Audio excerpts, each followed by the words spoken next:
Welcome in, everybody. Tuesday night here and another edition of the Joe Quill Show. I am that ugly looking dude, Joe Quills. And got a lot to talk about here tonight, as always. And, you know, going to give, uh, you know, I'm going to give a scenario of where Topper may get fired after tomorrow's game. Uh, I will get into that here. Also, you see all the details there. The Jets fired their head coach today, and a bit of a shocker, if you ask me. But or maybe he got paroled, one or the other. Padres, the Padres fans, they've been warned by their owner today, and Walker Bueller had a incident at Santa Anita a week or so ago. So we'll get into all that here coming up here, and so I am a little pissed off today, and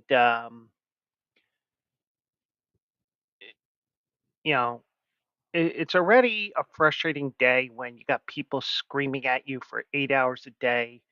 You gotta you gotta repeat yourself 18 times because they just won't listen to you with the job that I do at Redacted Company. But let me tell you, you could if you follow me on Twitter, X, Elon's right wing bullshit thing. Um, you know, I went a little out of character today. And I've been good with not blowing up too much about things and not going where if somebody really wanted to come after me, um, they could say, oh, he violated terms of service and blah, blah, blah. Yeah, okay. Well, since it's my first offense, I imagine it would just be okay, just take the tweet down, okay? At least especially for someone like me who's small time.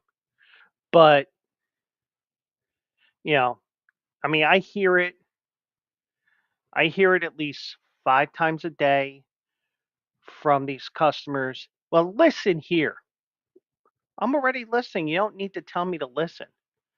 You know, little snide ass comments that get your ass disconnected or transferred or whatever because, I am a human being and I am in the United States because you act like I'm in some third world country because, you got the third world mind, even though, but, um, but some guy, well, let me play the scenario first. It was the second inning and Nick Castellanos goes back on a fly ball, catches the ball, and as he's taking the ball out of his glove,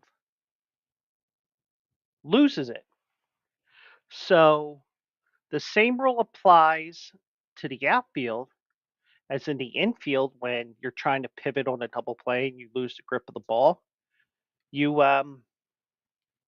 you end up, you made the catch and you can't be charged with an error or the guy can't get on base just because you dropped the ball because you're transferring. So I posted a very innocent post. I said that that should be a double play because let me go back over here first because I want to read it exactly here from what I said earlier today. Um, I said that should be a double play. Phillies played that as a fly out like you're supposed to. Bad call. Okay, well, just leave it at that. And, you know, but this dope, who's going to remain nameless because I blocked his ass after I said what I said to him, um, he decided to come at me. And you could tell it was going to be that type of a game because um, says, makes no sense to score that as a double play. Get a grip. You don't tell me to get a grip, okay? So I went off on him, and, I'm glad I blocked him after I said that because I said my piece. I blocked him so I didn't have to deal with his bullshit for a couple of hours because trust me, I would have gone back and forth for a couple of hours. But I said, go grip your boyfriend's dick. Phillies did exactly what they were supposed to do in that situation. Same shit as your clown friends do in the NFL and NBA. So the Phillies covered all bases there because the guy did not tag up. You could conceivably get a double play out of it because, if it is an out, okay. So basically, the tweet was more over the bullshit rules of replay. You can't assume this, you can't assume. Okay, I get it. But you're telling me to get a grip? Get the fuck out of here, okay? Obviously, you know nothing about me. You don't know what my real MO is with that. It's okay, well, start a conversation.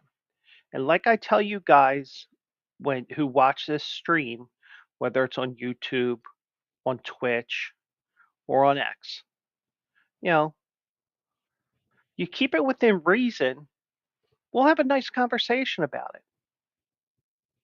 When you go down that road like that guy did, they got the wrath. They got the horns today. And, if I end up disappearing off of X for a couple of days, and so be it. But you know what? I think what I offered out there made some sense. Now, is it the right decision? No. But you know what? There is that gray area that replay brings into the baseball world. And, you know, as much as we want everything to be exactly right, you know, you have to realize that not all the calls are right.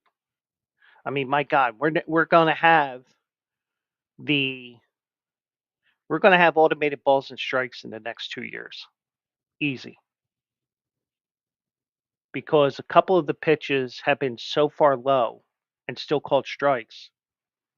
And we might as well name the automated ball and strike system after Angel Hernandez because we all know about him before they told him to kick rocks. But you know, the one thing I will say is, and this I say it all the time.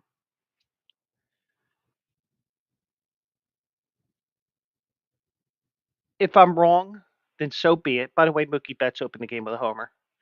Um, if I'm wrong, then so be it. We can have an intelligent conversation. Now, certain people who may watch this stream, especially on Twitch, they may give me shit, but I know them enough. They know me enough that if they told me to get a grip, they get a bit of a pass because I know them. But if you're going to tell me to get a grip or anything like that, you know, I'm not having it. I think we're all adults here. And no matter how much you dislike what I had to say or think I'm totally wrong, don't tell someone to get a grip, because if you're going to tell me to get a grip, you're going to get the horns. And I will gladly take a few days away from X if that's the case. But I believe that whether it is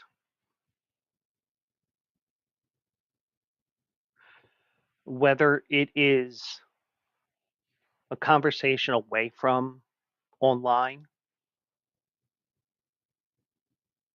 whether it's with you guys here, whether it's an audio podcast where I bring a point up, the one thing I will tell you, no matter what I do, whether, even if it's on social media, on my personal Facebook, which is friends only, and also on X, I'm just trying to bring a point here that we can have a nice debate here.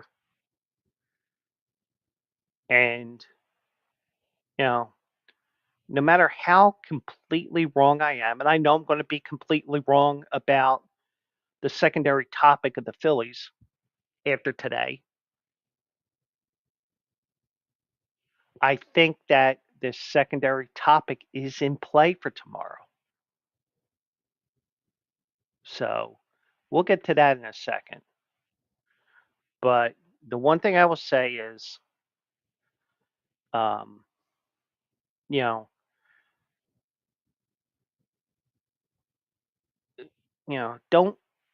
don't. I mean, it's not about the game. It's just in general. Just let's treat each other with respect. You know,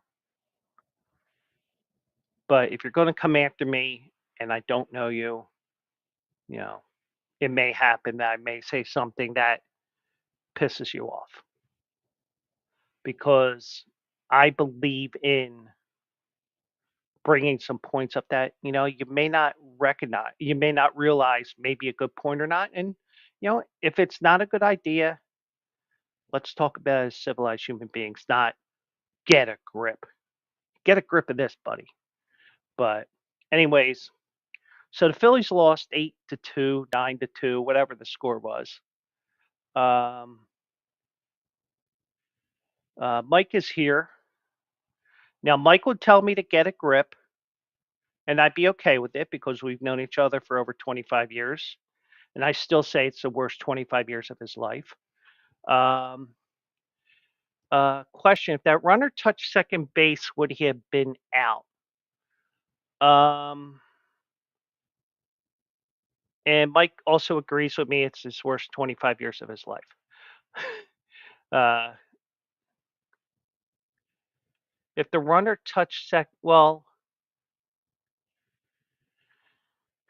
on that play in the second inning, he didn't tag up.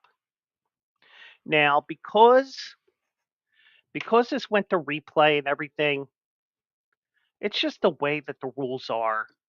And we could have had a play in the Cleveland game yesterday where if um, if that ball that Stephen Kwan called, because um, the ball actually hit like the tip of the thumb instead of the ground, so it was considered an out. Um, you know, they would have to say, well, what do we do with these base runners? Do we move them up a base? Do we give this guy a run? It all depends, and that's the Pandora's box um, um, with instant replay, because the way baseball is, it isn't like football where you play until the play's dead. Baseball is a lot different, and you could have a lot of issues with, you know, like for example today. Well, he thought it was dropped, and the play originally was to be dropped, and he wasn't far from first base, so he could have tagged up from first base and covered both bases and said, well, if he tagged first base and then moved up to second, well, if he tags up and goes to second, then you do have um, the runner successfully tagging up from first to second. So that would be even more advantageous to the Mets because then you have a runner in scoring position there instead of going back to first base. But you do it, but the Phillies did do the right thing in that second inning. They played it to completion, and it was probably one of the few plays that they actually did something right today. And they did throw the ball back to first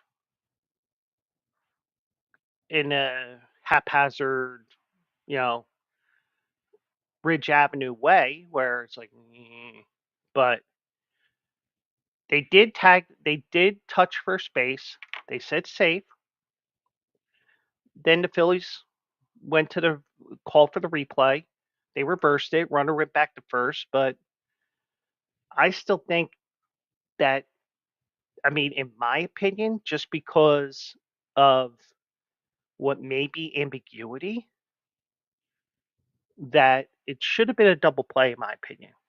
But the Phillies did the right thing. One of the few things they did right the whole game, they actually did something to make sure they covered all bases. But other than that, the whole game was a shit show. And once again, we got to see that Pete Rose, dead, has more heart than the Phillies on the field right now. And I'm going to say this right now. No matter what happens with this San Diego LA series, I really feel like the playoff format is not the issue. If now, let's say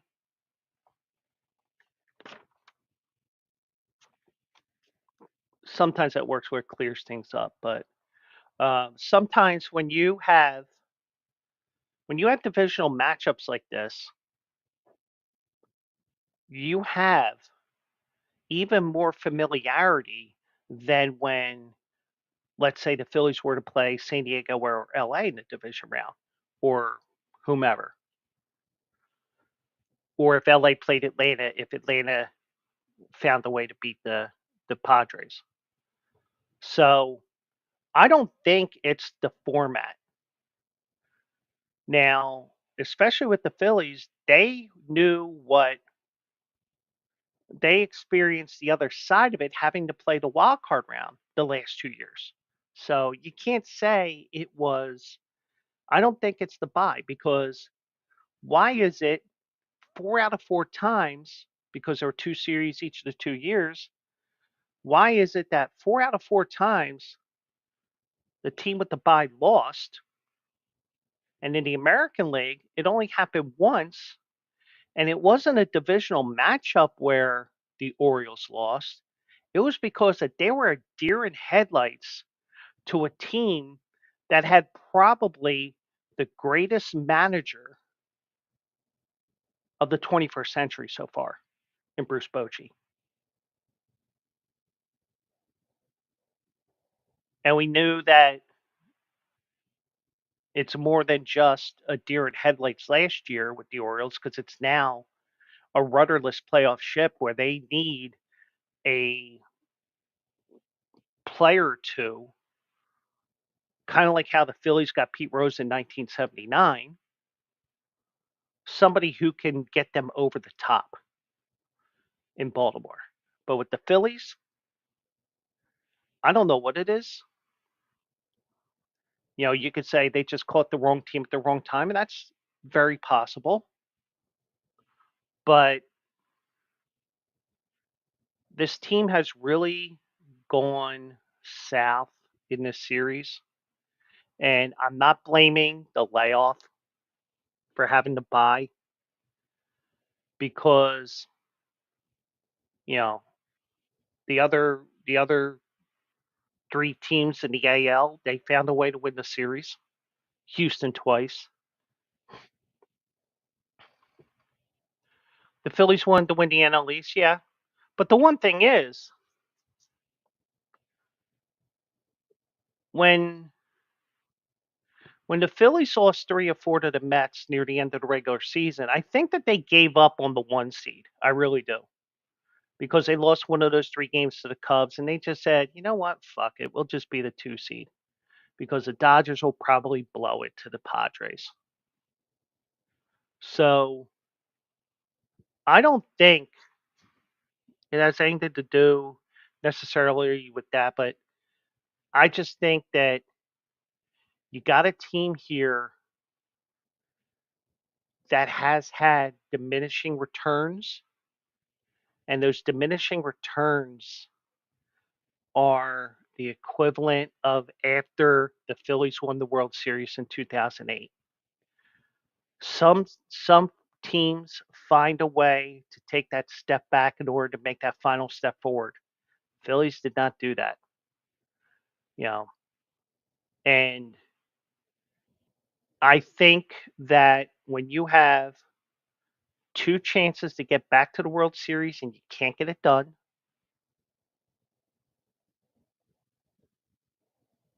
the bullpen blows game 1. Game 2, you're playing with no heart for about 5 innings, and then Harper and Castellanos come to save the day. You play today, there was no heart on this team. There was no heart. And I'm going to say this. If it's a close game tomorrow that the Phillies lose, maybe you bring Topper back. But if they go down 6-0 early, 7-1, something like that. Uh, and Mike says Karma says they will win tomorrow. Maybe. Um, but I think, and this is kind of like the Andy Reid scenario I had many years ago. I said, what is the scenario that gets Andy Reid fired? Was it 5-11? Is it 6-10? Is it 4-12? Well, 4-12 got him fired. But are we getting to the point where if this team loses badly tomorrow night and shows no interest, can't get a hit, can't work a walk, is it time to say adios Topper? Or I should say au revoir because he's Canadian and a lot of Canadians speak French. But but the thing is, I feel like if you're going to fire him, you're going to have to fire him because the team quit. And it looks like this team is on the verge of quitting. And it may be time to bid adieu to him. Um, but if he comes back and wins, then he probably saves his job. Or if it's a close game that they lose, he probably saves his job. Maybe if the Phillies blow a 2-run lead late in the game, or 2 or 3-run lead late in the game with the bullpen, maybe it's Caleb Cotham that takes the axe. But the situational hitting that they had earlier in the year when they were like 36-12 or whatever it was, we're not seeing that. Everybody's going for the fences, and it's just one big giant thud. And maybe we can do Philly a solid after the game if the Phillies lose. Get one of those hurricane planes, go down to Clearwater Beach, and dump Rob Thompson right in the middle of that hurricane. Okay, that's not nice, but you get the idea. It's just very disappointing that you see no heart on this team. And I will also say this: Alec Bohm needs to run like someone's trying to steal his girlfriend, Aaron Dolan. That guy is so fucking slow, I can beat him in a fucking race. Now I'm 51, out of shape, and fat as fuck. Now, I don't know, and this is part of watching the game on TV versus watching the game at the ballpark. Did the first base coach tell him to go, or was that something that, you know, I mean, you don't tell him to stop necessarily, but you got to realize you got a guy in center field that has a cannon for an arm. But I just think that we have a scenario in play here where if the Phillies go belly up and they lose something like 9-1, 8-0, 12-2, some embarrassing, some embarrassing score on a game where you're fighting for your season, Topper could be gone. But I won't be surprised if he's back if it's a close game. So, it's just a matter of whatever, you got to realize that you got diminishing returns here 3 years in a row, just like we have with Charlie. Now, you got a managing partner or owner, or whatever you want to call him, John Middleton, who wants his fucking trophy back, even though it was never his fucking trophy. But I get what he's saying. And you got a window which is kind of closing. I mean, you're kind of getting the farm system back in gear. You got some guys who are starting to get a little bit older, but they still have a couple years left in them. But you have to get creative here because I did some I did some looking after the game here. Just because I wanted to see, because I get the contracts between Kyle Schwarber and Nick Castellanos mixed up. Because I thought it was Castellanos signed for 4, Schwarber signed for 5. But it's Schwarber that signed for 4 and Castellanos that signed for 5. So you got 2 more years of Castellanos. So I did some looking here, and I'm going to share my screen here just so you can see this from Sport Track. And I will make this larger before I share it.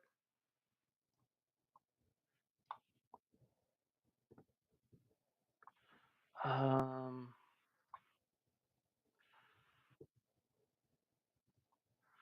so this gives you an idea, and this is probably something would be better for tomorrow, in the event that the Phillies go belly up and lose like 19-2. But this is some of the things I saw here, and some of the first thing you'll see here is Zach Wheeler. Ignore that 2024 thing. That's because he is signed. This is just showing that the old contract is ending and his new contract starts next year. Matt Strom, he's got more than 6 years. He's going to be a free agent. I don't know what you do with him. Carlos Estevez, I'd like to see him back, but does he want to play here next year? Jeff Hoffman, he's only got 5 years. He'll be a he'll have arbitration. Spencer Turnbull, arbitration eligible. Do you want to have him back? Tanner Banks, you can refuse him. He's got under 2 years. I don't see him coming back. Christopher Sanchez, I think he's back next. Well, he's definitely back. You got uh, you're in control of his contract. Johan Rojas, I don't know what to do with him. Probably be in the minors. Luis Ortiz, Orion Kirkring, I don't know what to do with him. I mean, he's under control, so he's going to stay there. But Cody Clemens, I miss the days where we hated Roger Clemens because he was a roid rager. Rodolfo Castro, he's stuck in the minors. Weston Wilson, he's going to be one of those guys that bounce back and forth. Buddy Kennedy, that's a nice move, for the stories, but he ain't going anywhere. He ain't going to be too much of a contributor. Here's the first concern that I have here. JT is going to be 33, 34 next year. He's in the final year of his contract. Now, he does not have a no trade clause, but I think this years of services before the start of the year. So he may be a 10-5 guy, so he may not be able to be traded without his approval. I'm not saying trade him, but anything's on the table right now. Kyle Schwarber, he'll be in the final year of his contract. Ranger Suarez, he'll be in the final year, but he'll be arbitration eligible, I believe. Alec Bohm still has time. Austin Hayes still has another year. Truthfully, I'd like to get rid of him. He ain't done shit. Well, then again, he's just had bad luck with his health. Brandon Marsh, final year. Expiring contract, maybe. And Mundo Sosa, after that little run that he had, he hasn't done much. Bryson Stott, team control. Jose Ruiz, eh. Kobe Allard, eh. Garrett Stubbs, eh. Nick Castellanos, if he had 1 year left on his contract, I would consider trading him. But he's got 2 left, so you better get something good if he's the odd man out. Taiwan Walker, 2 years left. He's garbage. Jose Alvarado. Um, okay, so the Matt Strom thing here, ignore what I said here because just the way that this is and I the way that I have this here. Um, Jose Alvarado still has 2 more years, but you know, I just wonder if he's just a mental case right now because if you remember, he went on leave for a couple of weeks towards the end of the season. Matt Strom does come back. There's that contract with Wheeler. There's Nola's contract. He still has 6 more years. He's got a full no trading clause. Sanchez. Okay, that's right. We did sign Sanchez 4 years. Okay. Bryce Harper still has 5 or 6 more years. Trey Turner, he's there for another 10 years, full no trade clause. Um, but you see there is a lot of issues. I mean, there's a lot of money that's being spent already for next year. Um, you might you might have to trade somebody. Um, um, Voltaire, welcome in. Sorry about that. I was reading that off of that. Uh, Voltaire's lurking, and once again I do need to work on the alerts there. So that may be something I do tomorrow.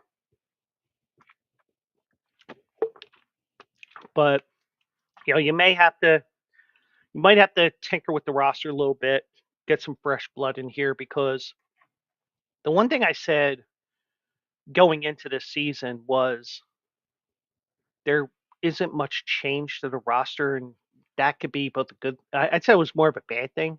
I mean, but looking back, you can say it's a good thing or a bad thing. But it's just I. I mean, you may have to change things up here. It may be at the top with Topper, or it may be that you may have to juggle some players around, trade some players around, get some fresh blood in here, whatever you need to do. But I think that if you do that, you are going to piss off Bryce Harper. So we'll see what happens, and probably nothing's going to happen. But be interesting to see what happens if the Phillies lose tomorrow and lose badly. If you lose a close game, maybe you keep Topper, but I I mean, we may have a situation where um, Topper may be managing for his job tomorrow night. Now, One guy who apparently was coaching for his job was Robert Saleh. Well, he go he got fired by the Jets this morning, and in a way, it was a bit of a surprise, but in a way, it wasn't. And I'm going to tell you one thing, and you know, if you believe, if you feel like it's true, if you feel like it's not, if I'm an assistant coach who wants to become an NFL coach, a head coach. Now, granted, and Mike beat me to the point already, a dysfunctional organization. If there is one place I do not want to go to right now, it's the New York Jets. And like Mike said, it's a dysfunctional organization. They haven't done shit in 25 years.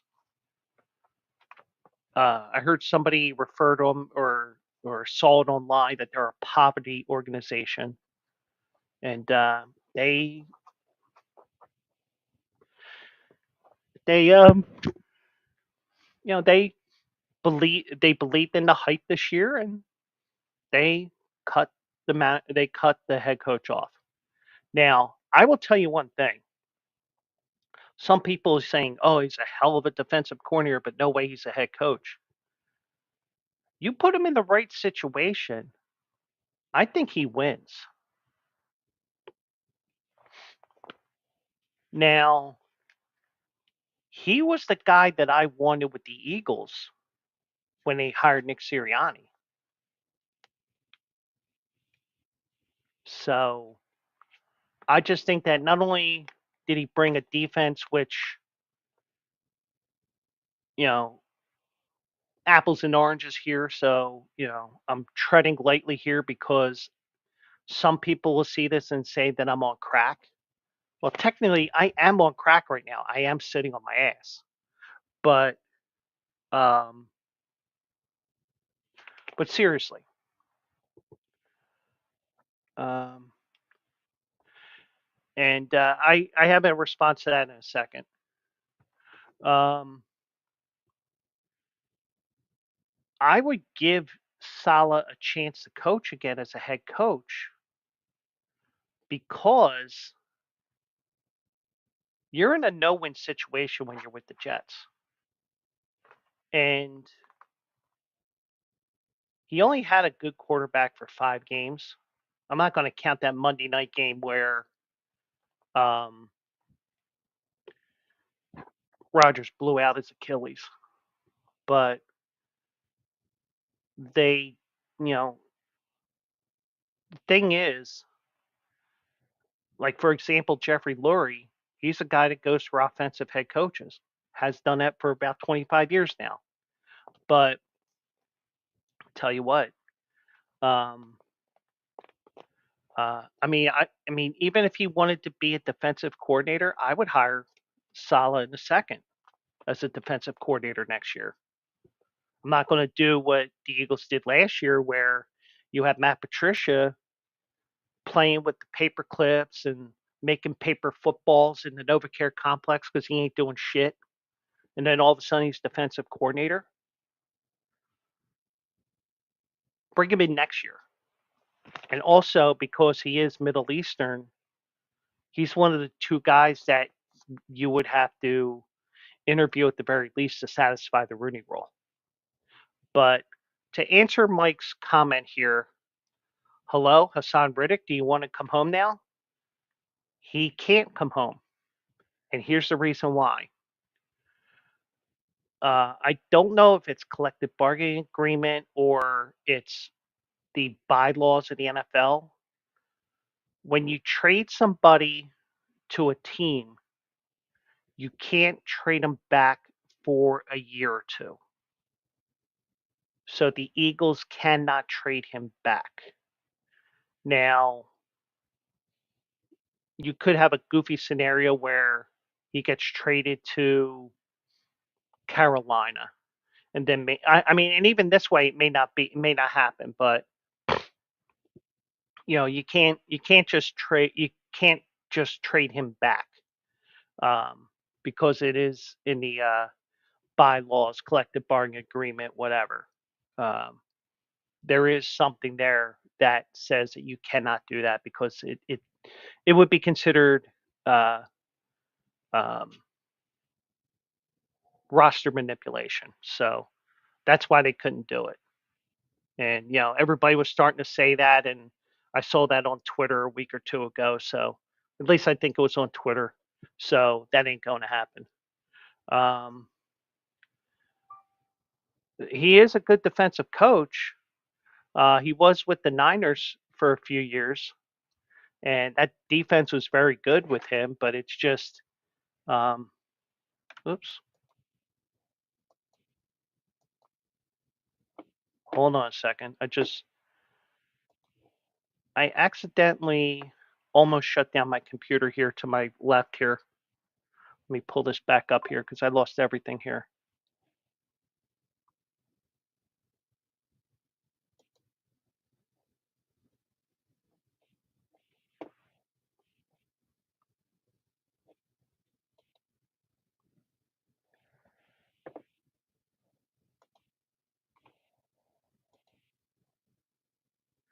And I do apologize because I was checking my phone here and I was going to turn the ringer off, but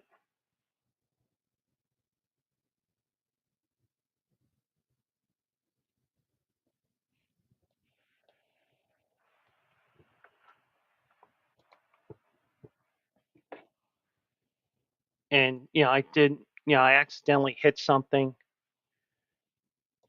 I don't even know what I hit because I'm also charging my phone at the same time.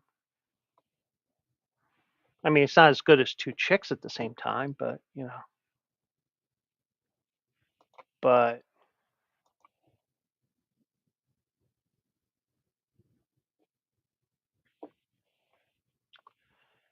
and perfect timing there. So let me do this.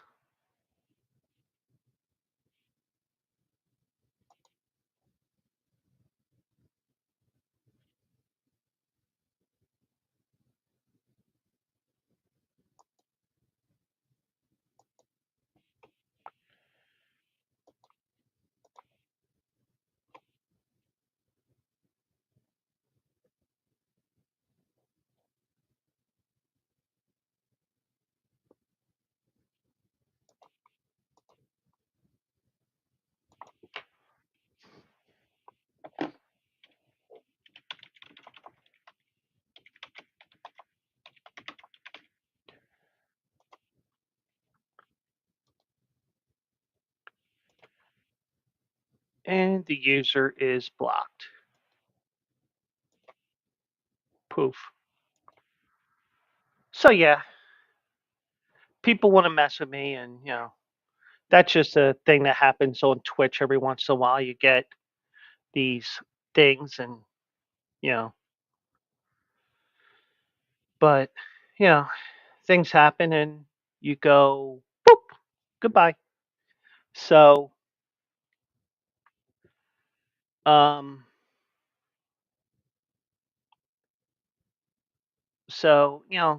I mean, Saleh was a great defensive coach with the 49ers. So I know we were talking about that. Kind of lost track a little bit there, but that's okay. But get into some of the news here that happened in North Jersey today.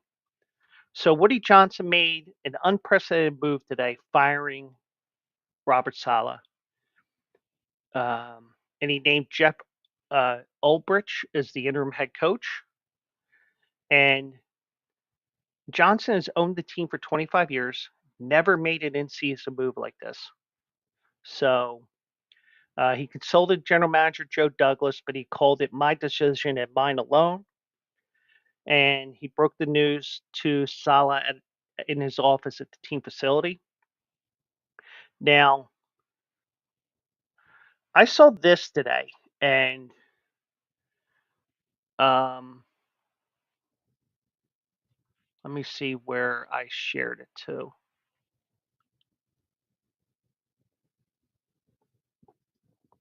Mm. Okay, it's on my Facebook here. So let me share my screen here. And now, how true this is, I don't know. It's kind of like the old. It's kind of like the Dak Prescott thing that's been floating around right now. He threw a touchdown on 2 different days on the same day, the same game. Well, I think Vinny Testaverde did that when the Jets had that Monday night craziness, but that's just me. Let me share my screen again. But the one thing is, um, Robert Saleh was escorted to his car by the director of security, a source confirmed, and what was described as protocol.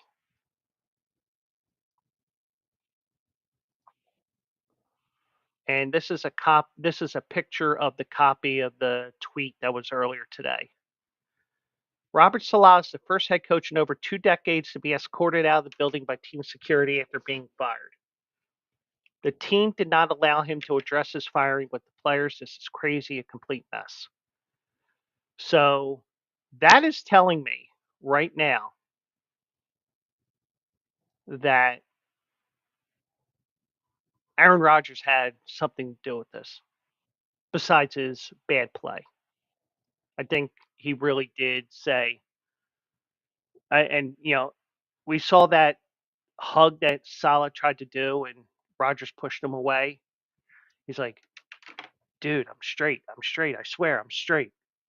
Because Mike has seen the one meme that I have with Danica Patrick when she used to date Aaron Rodgers, but we won't get into that. Um, but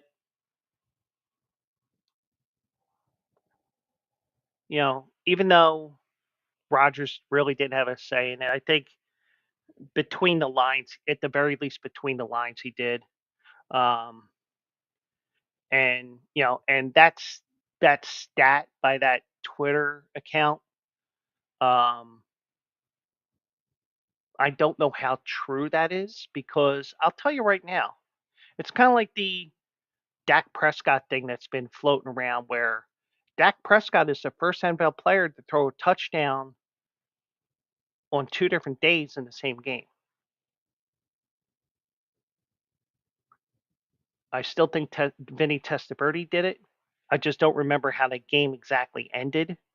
That game with Miami where they were down like 35-7 and ended up winning. At least I think it was Vinny Testaverde.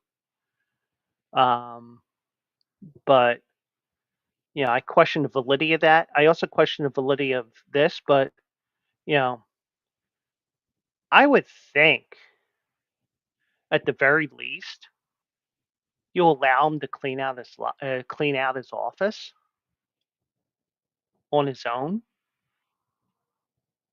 But you are talking about a Tuesday. You're starting to ramp up to prepare for your Monday night game against Buffalo.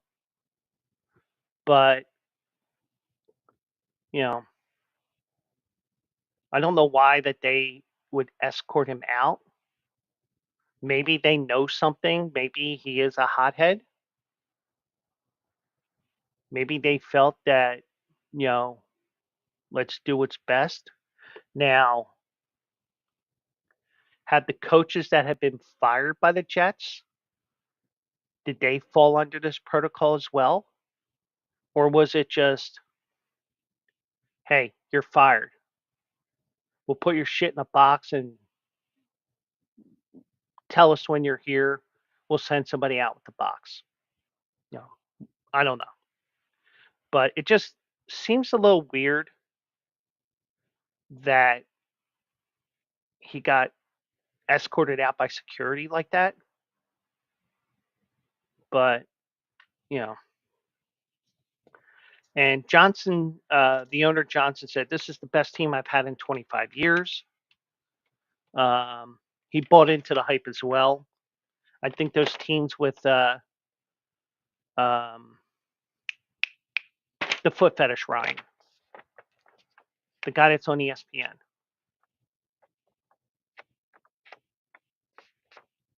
You know what I'm talking about. I just can't remember the first name. But But Johnson said the best way to go forward is in a new direction. Um, Now, Saleh promised multiple championships when he was hired in 2021. He finished at 20 and 36 with no playoff appearances.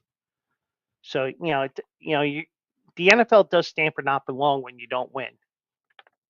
Um, but they bought into the Super Bowl expectation in large part because of Aaron Rodgers, who threw 3 interceptions on Sunday, for example. Um, Now, according to this article here, the loss to the Broncos shook the organization. The Johnsons and team president Jaime Elhai expressed their concerns to Saleh in a meeting, according to multiple sources. In a sense, he was coaching for his job on Sunday in London, where the Jets dropped their second straight game 23-17 to the undefeated Vikings. Um, Ulbrich, in a mid afternoon video conference, described the change as 4 hours of craziness. He addressed the entire team on Tuesday, saying his message to players was it's time to lock arms.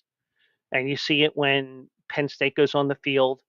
I've only seen it from commercials and replays and Sports Center because we do not watch Penn State in my house or my apartment because of my stance against Penn State after the whole Jerry Sandusky thing. But I understand what he says about locking arms. It's coming together, being the irresistible force.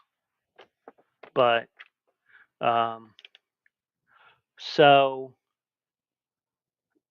there is stuff floating around about Nathaniel Hackett losing play calling duties as the offensive coordinator, maybe. Um,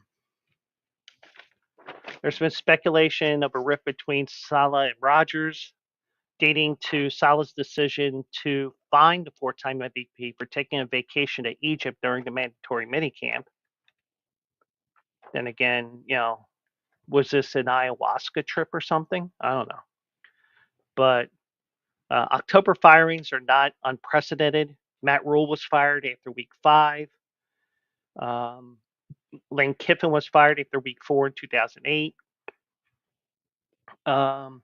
The only team in the Super Bowl era to make the playoffs in the same season after changing coaches was the 2021 Raiders, who promoted Rich Bisaccia to replace John Gruden after he um, got outed for the anti-gay, misogynistic language used in emails. So, but personally,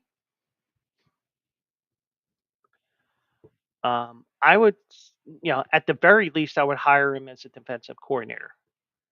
But I get the feeling,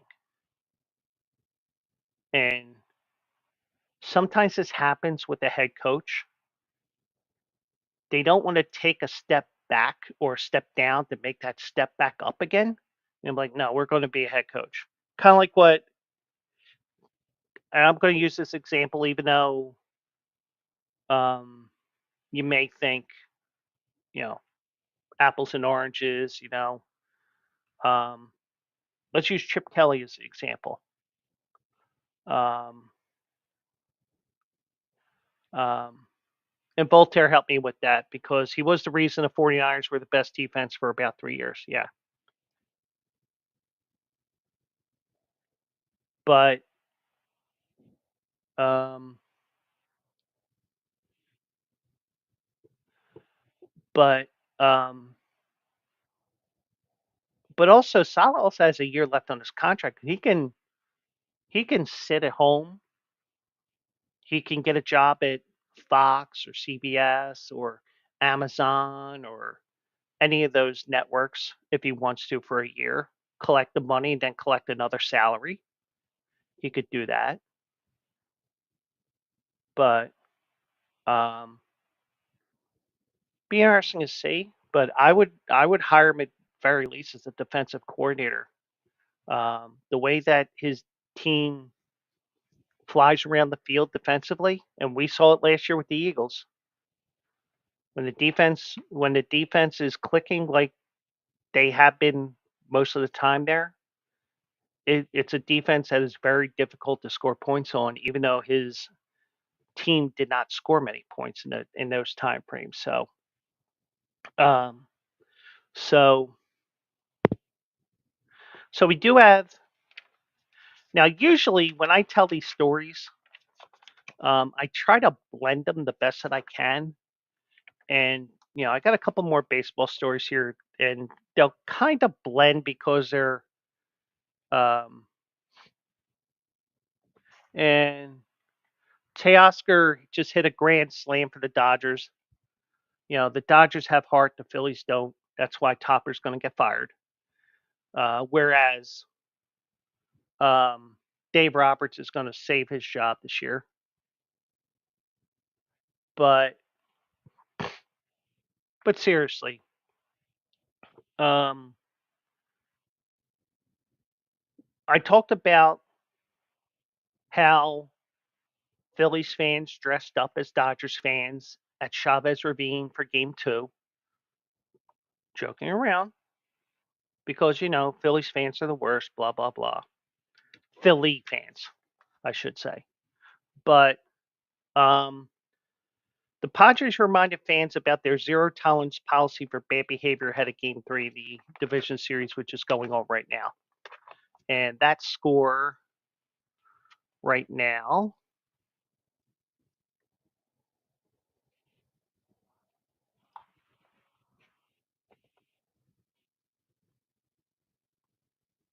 okay, Padres are up 6-5 in the third. Okay.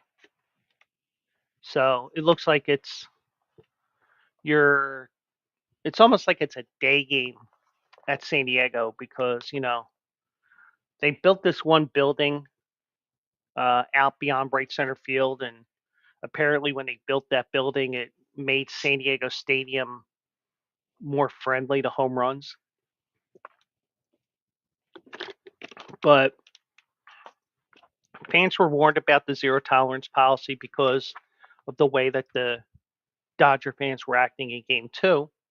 And I consider a proactive thing because, two main rivals and, all this shit going on, they're going to make sure they cover all bases because guess what? The way that this country is now, you get kicked out of that game because somebody says that you did something when you say you didn't or you claim you didn't, even though you got all these security cameras that you don't know about at these stadiums. And we talked about how stadiums have all these security cameras because of that incident in Carolina last week with the Bengals running back who got alcohol thrown on him. Um, you know, you could say, well, I'm going to sue the team because I didn't know about the no tolerance policy. Well, even with a game like this where you're in the national spotlight like like today's game is, you're covering all bases because, now granted, not everybody's going to look at their email day of the game. I mean, I don't see all my emails that come in every day. That's why my Gmail has about 4,000 messages unread because, it's not that I read them all. It's just I just read the subject line and not really worth, but I don't mark them as read either. But so on Sunday, the game was delayed 12 minutes after rowdy fans tossed baseballs in the direction of Jerickson Profar and then threw trash onto the outfield. So, you know, like I said yesterday, I just think that you have some people who want a hot dog, like the Padres are. Now, granted, every team has their hot dogs and shit like that, and everybody's got to celebrate that they got a base hit, even when it's 9-2. They go, you know, whatever that team does. I think I combined about 4 different teams there. So if you say that I mocked the Dodgers, I mocked the Phillies, Dodgers, and probably 3 other teams. So I'm an equal opportunity offender. At least I try to be. Um, so Jack Flaherty and Manny Machado. I'm gonna say Manny Ramirez. Ramirez been out of the game for about 15 years now. They directed curses, expletives at each other a handful of times, including after Flaherty hit Tatis Jr. with a pitch and he struck out Machado. And I do a good job. Not sure what that job is, but whatever. Uh, but a lot of, but the thing is, I did see this, and I forget where I saw it because um, Dave Roberts was a little mystified or whatever. Oh, equal opportunity mockery. Yeah, that's true. And I missed that opportunity this year with the Republican and National Convention. Now, 8 years ago, I was making fun of everything that was Republican Party because they were first up that year. Like I had a field day with, for example, Chris Christie, and somebody took a picture of the stage, and you had "Make America Great Again" scrolling on the background, everything, uh, and and the way they caught it, it was it said "eat again" instead of "great again."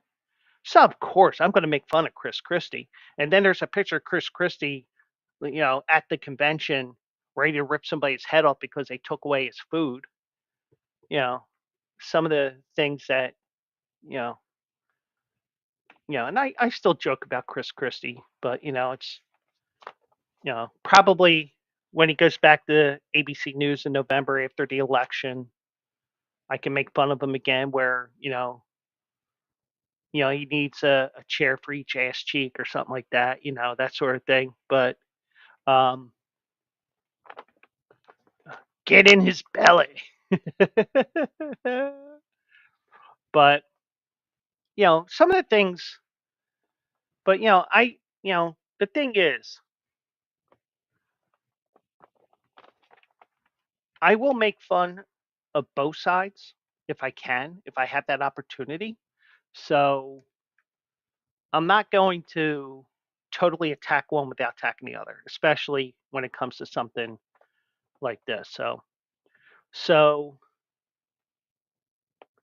in a statement to season ticket holders and posted on social media, Padres team president Eric Grupner, I think that's how it's pronounced, and if I'm wrong, so be it.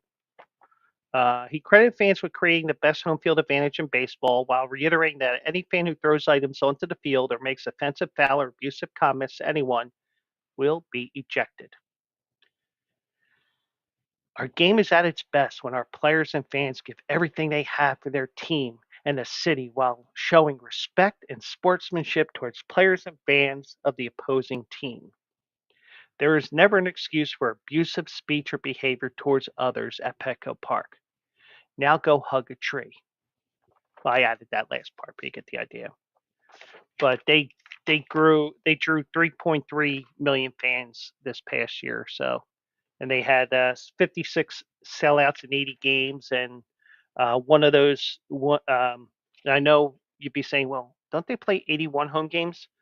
One game in Korea when they started the season that was considered a home game because each team gave up a game to play over in Korea, kind of like what they're going to do next year in Japan for, I think it's the Dodgers and the Cubs. But the Cubs got a Japanese guy. The Dodgers got a few of them. Dodgers have a little bit of an advantage with going to Japan because they're on the West Coast and all that, but whatever. So, um, so before I get to this last story, and want to remind you a couple different things. First, um, rebet. Uh, partner with Bleacher Brothers here, and you can get a 100% match up to $100. Um, I use it. Fun little app. You got two different ways of wagering. You can wager with money, or you can wager with the coins that they give you. If you let's say you put a $50 deposit in, you'll also get these coins that you can use. Now, like for example, with me, I'm using the coins right now because I'm not putting money in there because it's the tough part of the month where all my bills are due. So, and like I always tell you, bet within your means. And if you have a gambling problem, dial 1-800 Gambler. But it's a social gambling app. You can just use the coins, you can use the money, you can use a little bit of both. And you can also, one thing that you can do is you can bet head to head against another friend. Let's say Mike is on there and he wants to bet the Phillies. And I'm telling you, the Mets are going to blow the shit out of the Phillies tomorrow night and end the season. We could have Rebet's version of a gentleman's wager, like in the movie Trading Places. Whatever the stake is, we agree to it. And when the game's over, Rebet will give that money to the winner. So let's say it's a $1, and I actually got a dollar in my thing here. Actually, I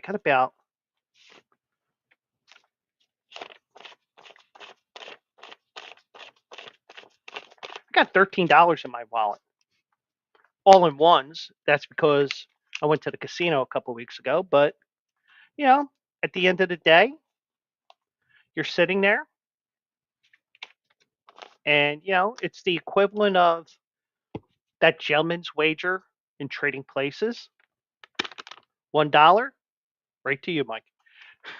But but you get the idea. So, got different ways that you can wager, and it's a fun little social app. And I became a gold better on there. Don't know what the hell that means, but I got to research that tomorrow with all the other things I got to do tomorrow. But it's a fun app. Bleacher Brothers uses Rebet, and you can get that on one of the um,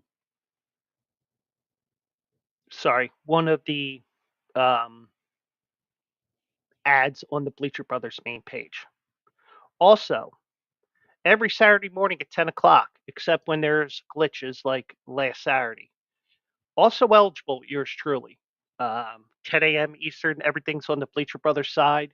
Um, we will be talking, we talk the races, some of the big races that are going to be around the country, some predictions, bets, previews, some news from time to time, little juvenile talk as well.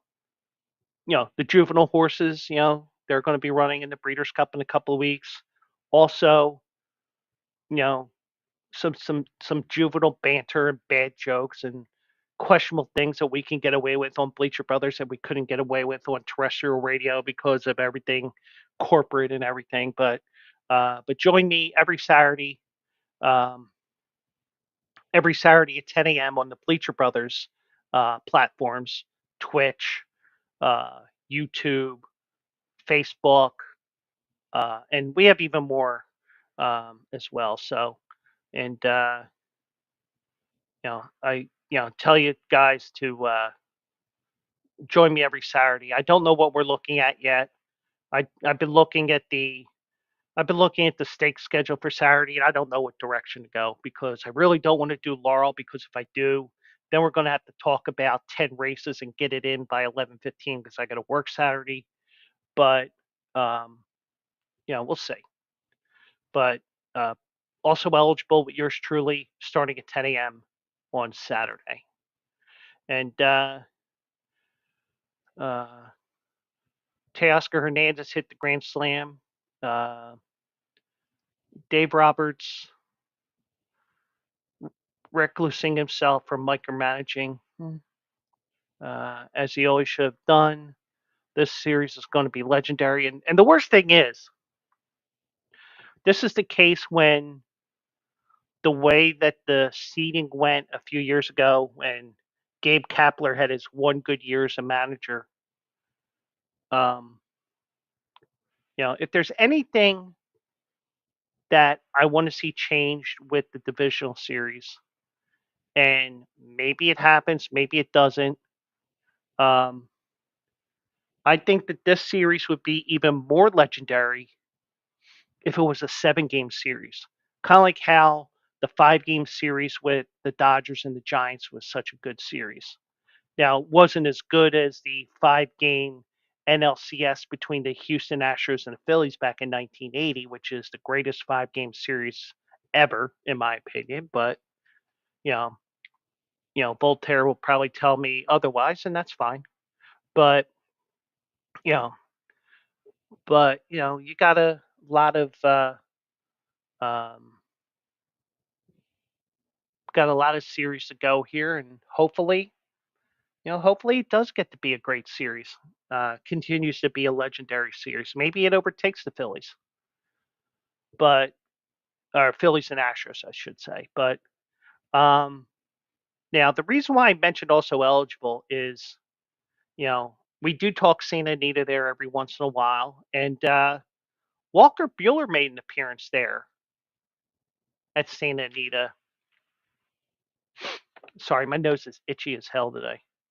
Um, Walker Buehler made an appearance during the California Crown Day at Santa Anita. Well, thieves surrounded him last month outside Santa Anita and ripped an expensive watch off his arm, according to police on Thursday, or they said earlier today. Bueller was not threatened during the mugging September 28th at Santa Anita in Arcadia. They're investigating two similar episodes the same day that officials said were by organized groups who steal high end watches in large crowds during events. So, and I said this with WNBA, I said it with athletes as well. It's, and I said it with the kid Ricky Pearsall that was shot. Eventually, I mean, you don't think, especially Santa Anita, where money flows like crazy, and you know, there's a possibility with Santa Anita, with some of the wagers that they have and the amount of money that's wagered, because it's one of the top tracks in the country.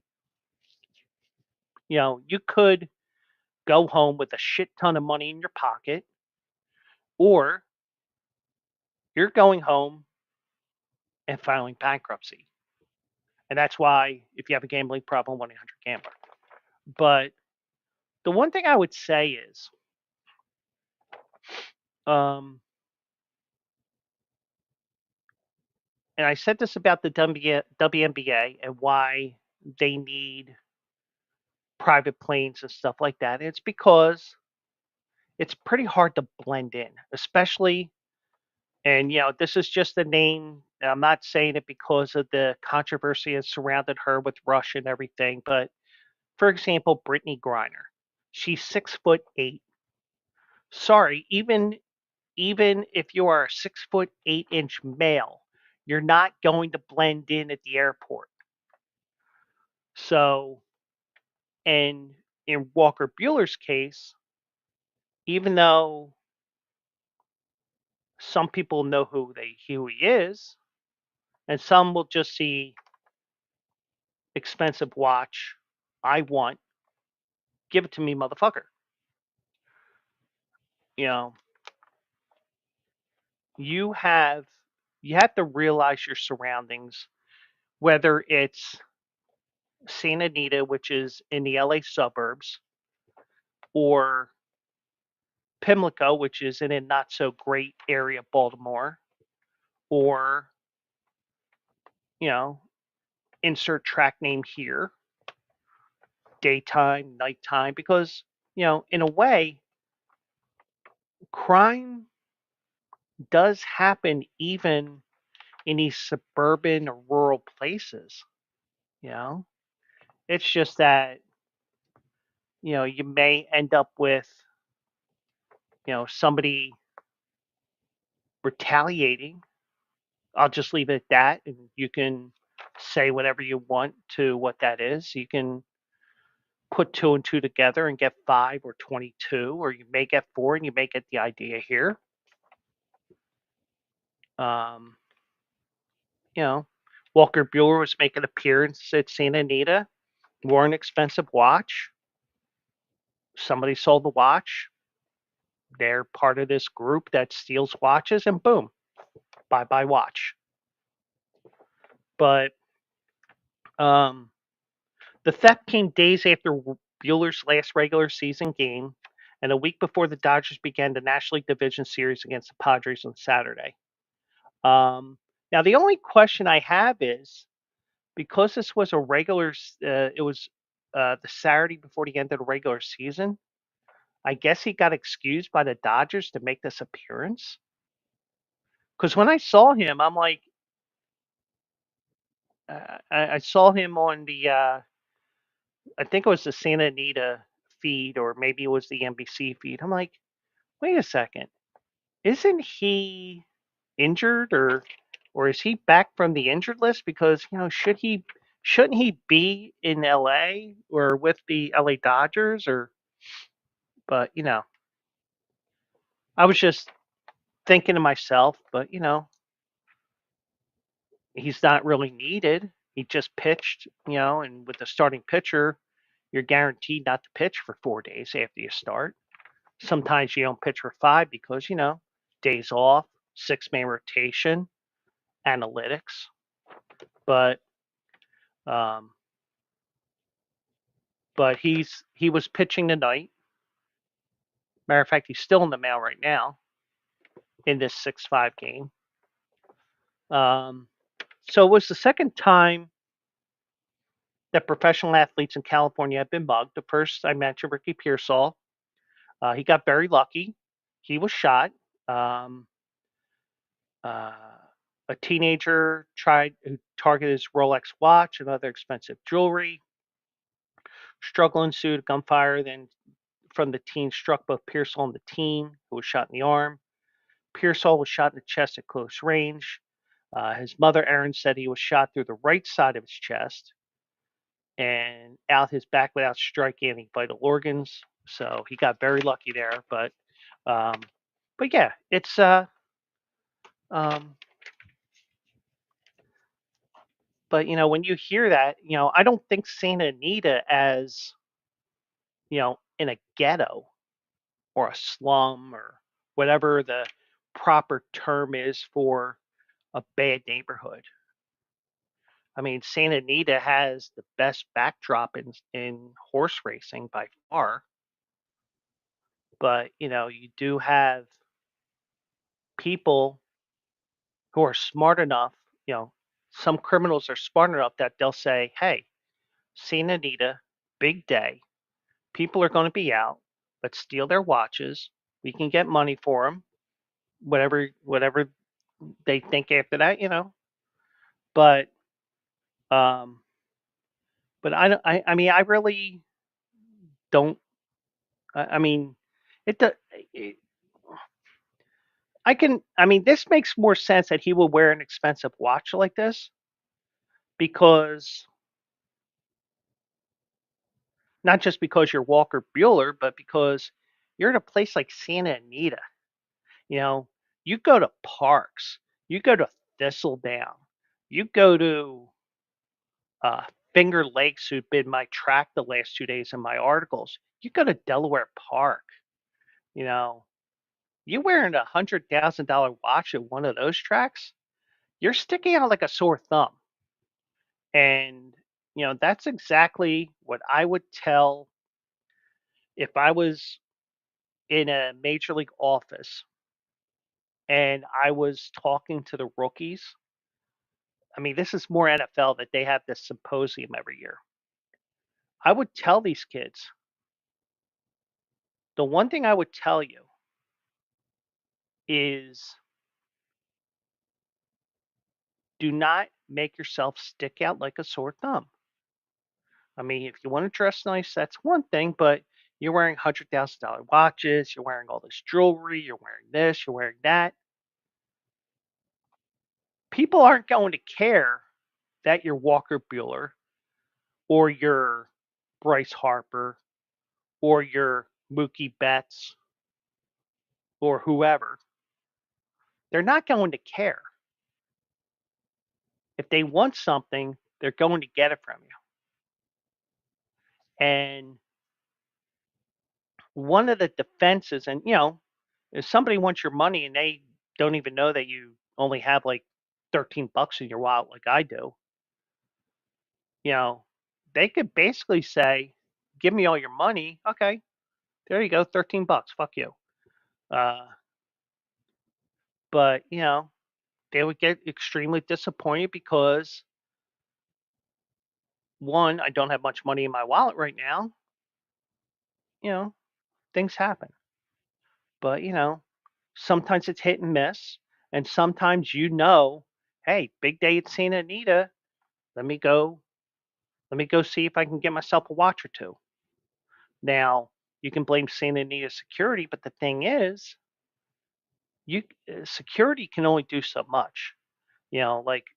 Like the one thing is with Philadelphia, you have all these murders and everything. And the one thing I say is, you know, in a way, police can only do so much. Now, some things you can catch, but you know, it just sometimes it's like, what do you really want them to do? Do you want a cop on every street? Because you don't have the manpower to go a cop here, a cop here, a cop here, every single street.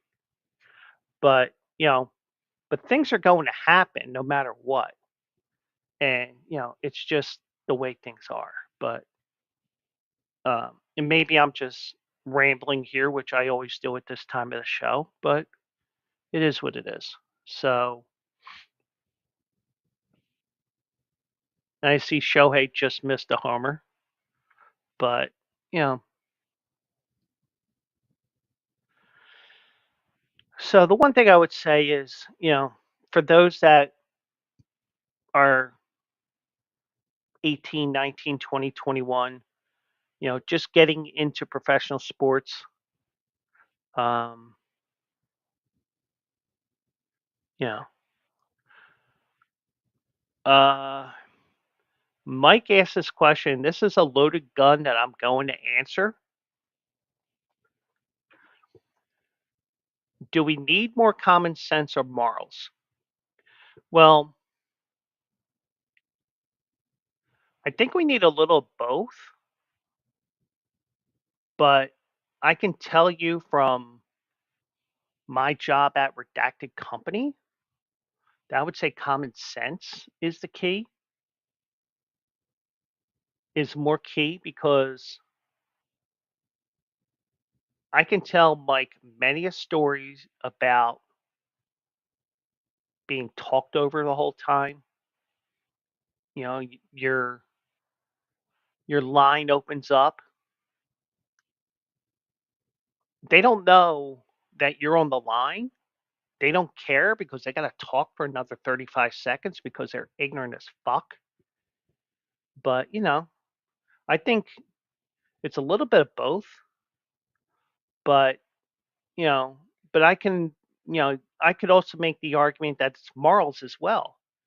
And I'm not saying it's a religious thing, but I think it's common sense as well that something is wrong. Um, you know, Now the one thing I would say to those that are anti-religion or whatever, and this is definitely something where I could get myself into trouble with people watching this just because, oh, Joe doesn't know what he's talking about or anything like that. Now, and I'm not putting down one religion over another, but I will tell you that I am a non-practicing Catholic. But I will tell you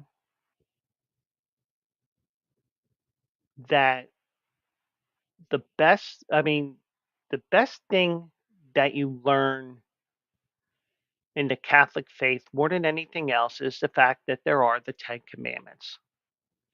And it's basically the basics between good versus evil, you know, I mean, like for example, keep holy the Sabbath day. Now, how the Catholic Church defines it and how I define it is two totally different things.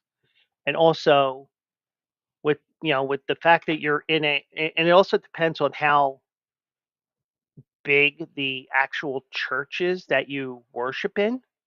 Because if you're in a very small church with like 12 pews and not very wide and stuff like that, the priest will take a mental note that you're there.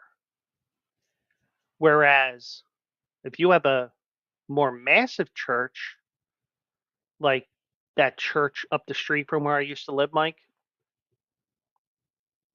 they didn't care if you went to church or not.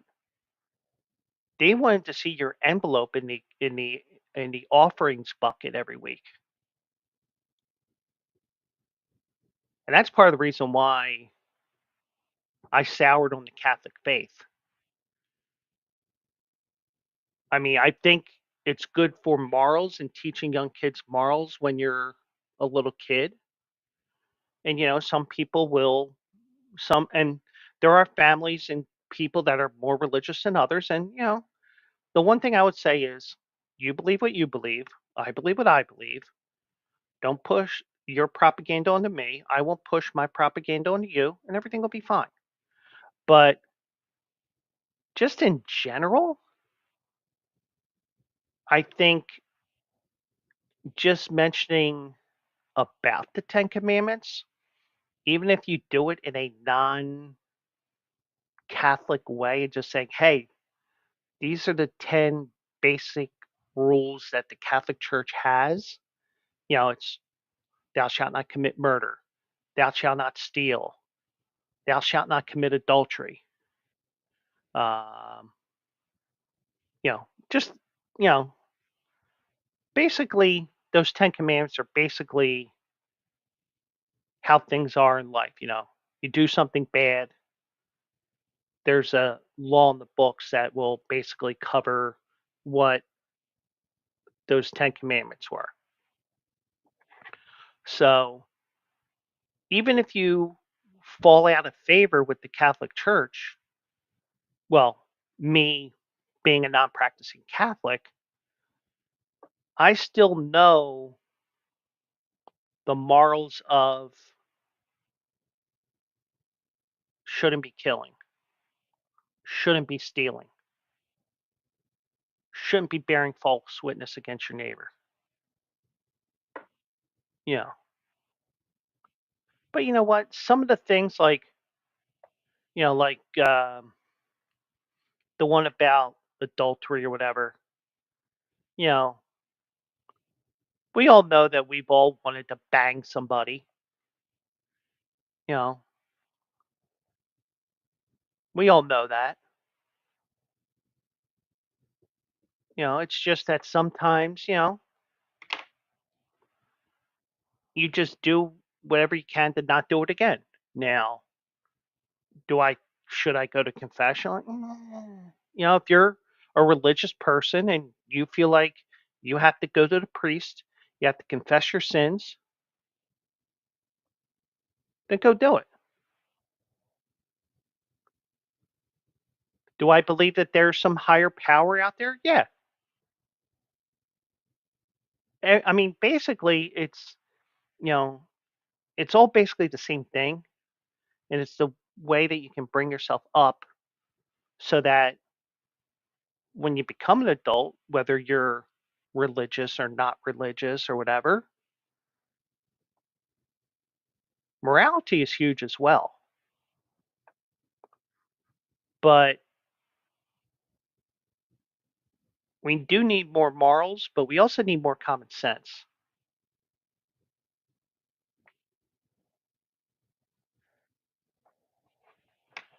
Yeah. And I hope I'm making sense here because it seems like it seems like in a way I'm contradicting myself, but it's like I it's I mean, it's a great question. It breaks away from sports, but, it does tie into Santa Anita and Walker Bueller and all that, but, you know, um, but also it may be that he's been at the track numerous times. He knows what that track is like, you know, uh, and then Mike says, "We need both even though mom thought we had none." Mom knew I didn't have any. She didn't question you as much as she questioned me. And she also told many people don't encourage him to about me. So, um, but yeah, I would definitely say, I mean, it's so hard, and that's what she said. Uh, you know, we do need a major shakeup with things. I mean, I have some that breaks into political views where I think, in some ways we have in schools that maybe we should not only worry about reading levels, we should worry about communication levels between, talking as well, but that's a topic for another day.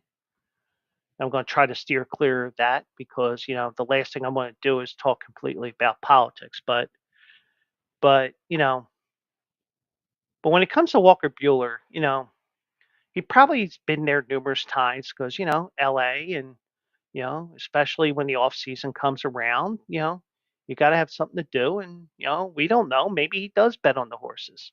And you can bet on horses, but just don't bet on baseball. And if you're going to bet on horses, make sure it's on the up and up and not some offshore book or some bookie. Because if you're betting with an illegal bookie, you're going to get a year. I think that's what the situation is. You know, but, you know, make sure everything's on the up and up as well. But, he probably has been there numerous times, especially on big days, stuck out like a sore thumb and got away with it. Well, guess what? He got caught. So, um, I hope my answer made sense. Um, it's I know that not all the I know a lot of times I don't make sense, and sometimes it may seem I make sense. It's kind of like work. You know, I'm talking to you guys, and you understand me because you're realizing, hey, Joe's bringing good points. Joe's speaking fairly clearly. He's speaking English. Blah blah blah. A lot of times I don't know what these people think. I'm talking totally clearly, and I'm talking slow because with electronic equipment and stuff like that, things get distorted. It happens. But, in a way, I'm getting to the point where I'm going to have to start talking backwards. And if a manager hears me talking backwards, he's not going to give me days on a suspension. He's going to find the nearest church and have me exercised. But, but that's, you know, and I'm going off on all kinds of tangents here tonight. So, but now I hope everything I said there made sense in terms of common sense versus morals. But, but and I teetered on that religious talk that we shouldn't talk about because, next thing you know, you get, oh, my Lord and Savior Jesus Christ and blah blah blah. Stop.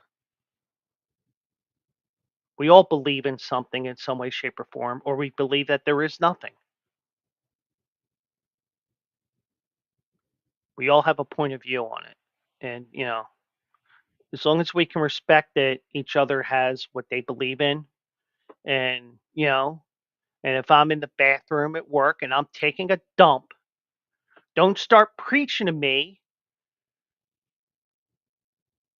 while I got a real nasty one brewing. And Mike knows exactly who that is that began preaching in the bathroom a few times when I was saying, "Oh, dear Jesus, it's a big one." Mike knows exactly who I'm talking about.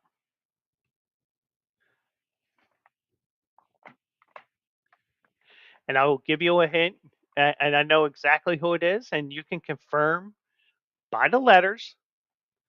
His initials were MF. Now, he wasn't an MF. Maybe he was a dumb MF, but he was an MF. His initials were MF.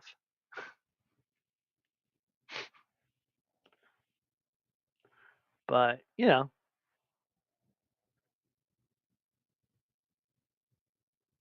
just waiting for Mike to respond here. As we're kind of talking shop, but we're actually talking shop while teetering without mentioning the name of redacted company. But, you know, Mike knows exactly what I'm talking about, and I'm not sure if I said it back to the person when he started preaching to me. I might have said, uh, I might have said back to him, I don't remember. Uh, I'm taking a shit. Leave me alone. I'm reading Deuteronomy, duty, Deuteronomy. I just got that from, because I did say joking around once, leave me alone. I'm reading Deuteronomy. But, but, even I make fun of my own jokes like 15, 20 years later. And we have been out of that office for 16 years. 16 years and 6 months.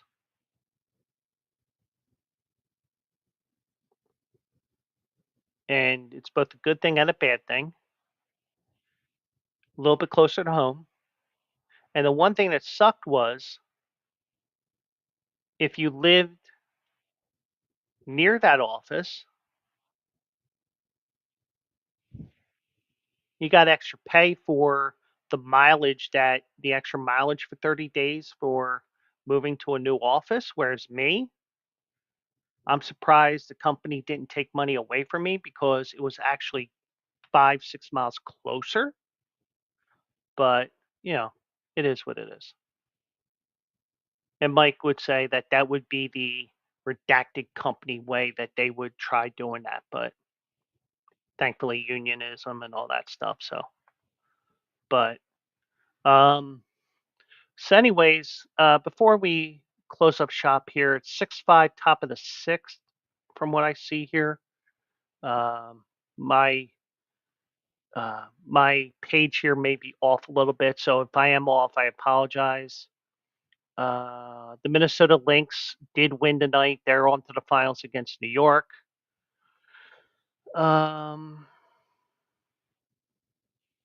the Utah Hockey Club has scored their first ever regular season goal. They're up 1-0 halfway through the first. Um, the Blues defeated the Kraken 3-2. Um, Florida won 6-4 over Boston after they raised the Stanley Cup championship banner tonight. Um, so yeah, we're still got a few days here.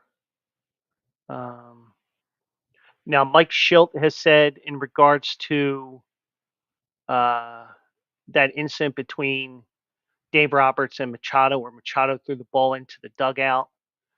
He said that there was no shot that he was targeting Dave Roberts. Well, he was targeting somebody because there is um, there are ways of throwing the ball to the dugout without intent, but the video, from what I understand, did show that there was some sort of intent To whom I don't know, but you know, let let the Dodgers and Padres fans fight it out online about whether it was intent or not intent, But Manny Machado's an asshole anyway, so whatever. But um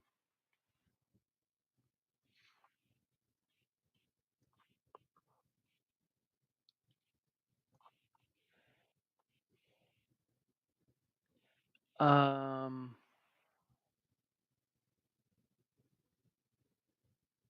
yes, I guess that's it for now. So um so let me just take a peek here.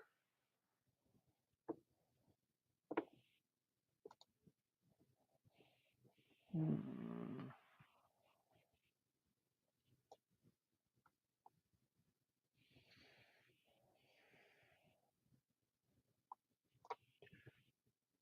All right. Well, this is what I'm going to do. I am going to raid somebody tonight here. So those that are on Twitch, hold on here. And there is a method to my madness here because I just want to show that I do stream here. So uh, one of my good friends from the Free for All show, when that was active on um, when that was active here on Twitch, one of the guys that were on the show, his name is Effin Stefan, and I see that he is finally back, and I'm doing this more for trying to grow the brand. So, you know, one thing I'll say is just stay for the raid, get the points for the channel points for doing the show here, and maybe I can draw a couple people in next time. So I am going to send you to F and Step, and he's playing Legend of Zelda.